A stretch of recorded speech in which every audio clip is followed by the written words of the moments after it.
قرون اولا سے لے کر آج تک پوری امت مسلمہ یعنی کہ اہل السنہ والجماعہ کا یہ اتفاقی، اجماعی، قطعی اور یقینی عقیدہ ہے کہ تمام کے تمام حضور پاک علیہ الصلاۃ والسلام کے صحابہ کرام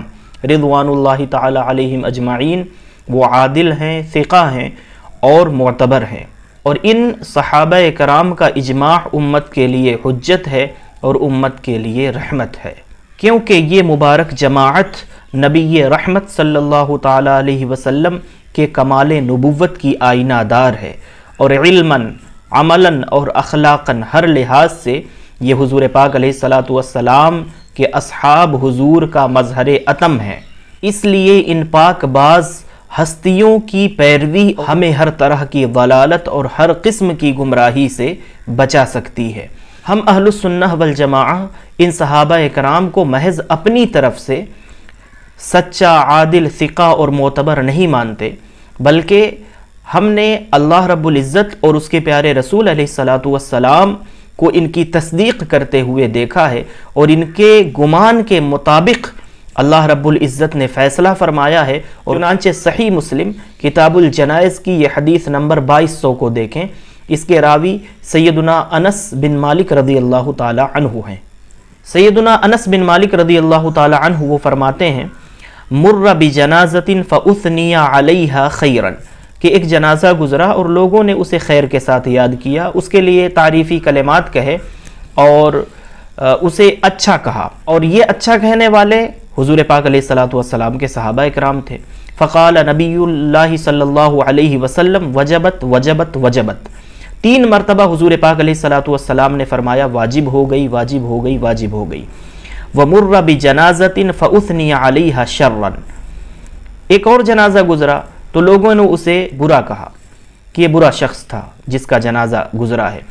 تو یہاں پر بھی حضور پاک علیہ الصلاۃ والسلام نے 3 مرتبہ وہی فرمایا، فقال نبی اللہ صلی اللہ علیہ وسلم وجبت وجبت وجبت، کہ واجب ہو گئی، واجب ہو گئی، واجب ہو گئی۔ یہ صحابہ کرام نے اپنا ایک گمان ظاہر کیا تھا کہ ایک جنازہ گزرا، اسے کہا کہ یہ اچھا آدمی تھا، یہ بھلا تھا، اس کے لیے تعریفی کلمات کہے، اور دوسرے جنازے کے متعلق یہ کہا کہ یہ برا آدمی تھا، بیکار آدمی تھا، اچھا آدمی نہیں تھا۔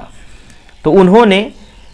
جیسا اسے دیکھا تھا اپنے تجربے کے لحاظ سے انہوں نے ایک بات کہی،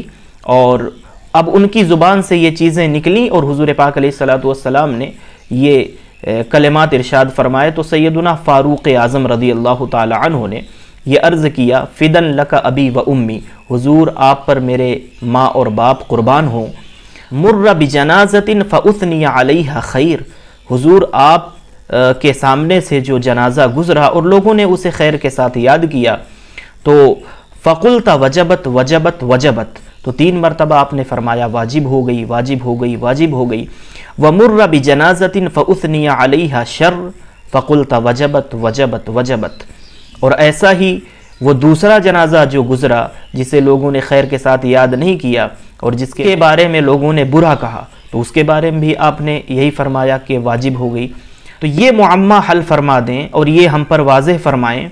کہ یہ معاملہ کیا ہے۔ اب فاروق اعظم کے سوال کا جواب دیتے ہوئے حضور سید عالم صلی اللہ تعالی علیہ وسلم نے اور اپنے صحابہ کا مقام اور ان کا مرتبہ واضح فرماتے ہوئے ارشاد فرماتے ہیں، من اثنیتم علیہ خیرا وجبت لہ الجنہ، کہ جسے تم نے خیر کے ساتھ یاد کیا اور جس کے بارے میں تم نے اچھا اور عمدہ گمان کیا، جس کی تعریف کی، اللہ تعالیٰ نے تمہارے اس خوش گمانی کی وجہ سے، اچھا گمان کرنے کی وجہ سے، اور تم اپنی جن پاکیزہ زبانوں سے اس کے اچھے اور سچے ہونے کی گواہی دے رہے تھے، تو اللہ تعالیٰ نے اس پر انعام یہ فرمایا کہ اپنی جنت اس کے لیے واجب فرما دی، اور فرمایا وَمَنْ أَثْنَيْتُمْ عَلَيْهِ شَرًّا وَجَبَتْ لَهُ النَّارِ، اور جسے تم نے برائی کے ساتھ یاد کیا، جسے برا کہا کہ وہ اچھا آدمی نہیں تھا، تو حضور پاک علیہ الصلاۃ والسلام نے فرمایا کہ جس کے برے ہونے کی گواہی تم نے دی، تو اللہ جل مجدہ الکریم نے اس پر غضب فرمایا اور اس پر جہنم کو واجب فرما دیا۔ یہاں تک بات ہو گئی۔ اب 3 مرتبہ حضور پاک علیہ الصلاۃ والسلام نے فرمایا انتم شہداء فی الارض انتم شہداء فی الارض انتم شہداء فی الارض، کہ اے میرے صحابہ کرام، تم وہ مبارک اور مقدس جماعت ہو، وہ عظیم ہستیاں ہوں کہ جو اس روئے زمین پر اللہ رب العزت کے گواہ ہو۔ 3 مرتبہ حضور پاک علیہ السلام نے اس جملے کو دہرایا، ریپیٹ فرمایا۔ تو اس حدیث پاک سے حضور پاک علیہ السلام کے ان مبارک ساتھیوں کا اور ان پاکیزہ ہستیوں کا مقام اور مرتبہ جو ہے وہ ہم پر واضح ہو جاتا ہے کہ اگر یہ کسی کے بارے میں اچھا خیال صرف کریں اور کسی کو یہ اچھا گمان کریں اور کسی کی تعریف میں یہ صحابہ کرام ایک جملہ کہہ دیں کہ یہ اچھا آدمی تھا، تو اللہ رب العزت اسے جنتی بنا دیتا ہے۔ حضور پاک علیہ السلام نے انہیں کیا فرمایا کہ میرے صحابہ جو ہیں یہ اس روئے زمین پر اللہ کے گواہ ہیں، اور انہیں اللہ کا گواہ اللہ کے محبوب صلی اللہ تعالیٰ علیہ وسلم نے بنایا ہے۔ تو جو اللہ کے گواہ ہوں اور جنہیں حضور پاک علیہ السلام نے یہ مقام اور مرتبہ عطا فرمایا ہو کہ جن کے گمان کی تصدیق حضور پاک علیہ السلام نے فرمائی ہو، آپ اندازہ لگائیں کہ وہ کس قدر سچے ہوں گے، کتنے مخلص ہوں گے، کتنے خالص ہوں گے، کتنے متقی ہوں گے۔ تو ان مبارک ہستیوں کے متعلق جو لوگ اپنی زبانیں تان دراز کرتے رہے ہیں، اگر انہیں ان کا حیا نہیں تو کم از کم حضور پاک علیہ السلام کی زبان نبوت کا حیا کریں کہ حضور پاک علیہ السلام تکرار کے ساتھ 3 مرتبہ یہ فرما رہے ہیں انتم شہداء اللہ فی الارض، کہ تم زمین پر اللہ رب العزت کے گواہ ہو۔ تو جسے اللہ رب العزت نے گواہ اپنا بنایا ہو زمین پر، اور حضور پاک علیہ السلام نے جن کے گواہ ہونے کی خبر ہمیں دی ہو، تو پھر ہم انہیں بھی اپنا گواہ بناتے ہیں، ان کے نقش قدم پر چلتے ہیں، اور الحمدللہ ان سے دل اور جان سے بڑھ کر کے محبت کرتے ہیں، ان سے عقیدت رکھتے ہیں اور ان کے نقش قدم پر چلنے کی کوشش کرتے ہیں۔ اسی لیے ہم اہل السنہ کا الحمدللہ یہ عقیدہ ہے کہ تمام کے تمام صحابہ وہ سچے ہیں، عادل ہیں، ثقہ ہیں اور معتبر ہیں، یعنی قابل اعتبار ہیں۔ تو اس مبارک جماعت کے کسی بھی فرد کے بارے میں اگر کوئی کسی بھی طرح کا شک یا شبہ ڈالنا چاہے یا ان کی توہین اور تنقیص کرنا چاہے، تو حضور پاک علیہ السلام کے اس ارشاد کو یاد رکھیں کہ یہ صحابہ کرام حضور پاک علیہ السلام کے گواہ ہیں اس روئے زمین پر، انتم شہداء اللہ فی الارض۔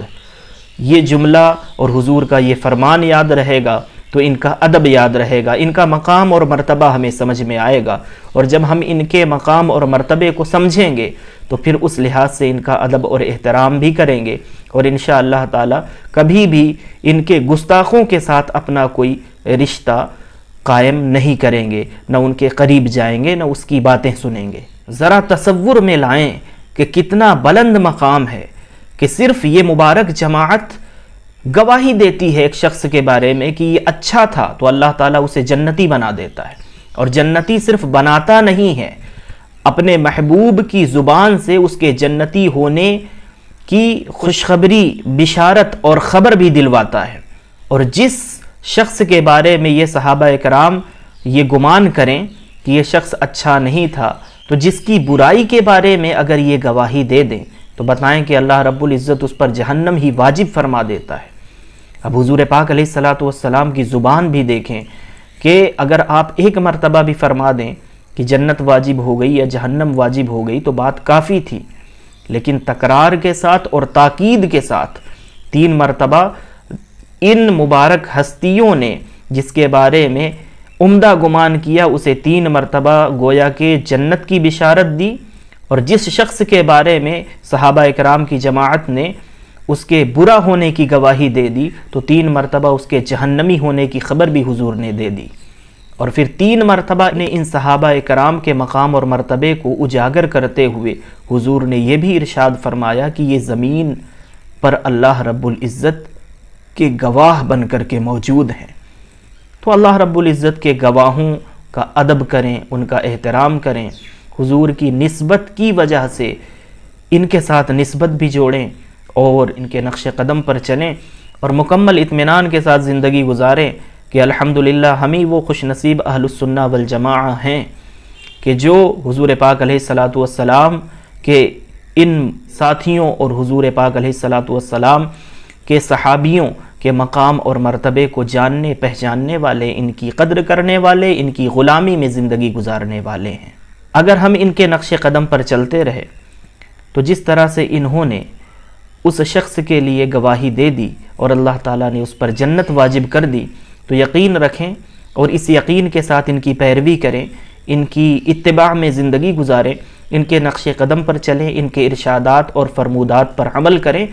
پھر انشاءاللہ تعالیٰ اگر یہ نفوس قدسیہ قیامت کے دن ہمارے لیے اگر خیر کی گواہی دے دیں گے تو جس طرح سے اس شخص پر جنت واجب ہو گئی، ہم غلاموں پر، غلامان صحابہ پر بھی انشاءاللہ تعالی جنت قیامت کے دن ان کی گواہی کے نتیجے میں اور حضور پاک علیہ الصلوۃ والسلام کی شفاعت کے نتیجے میں اللہ رب العزت واجب فرما دے گا۔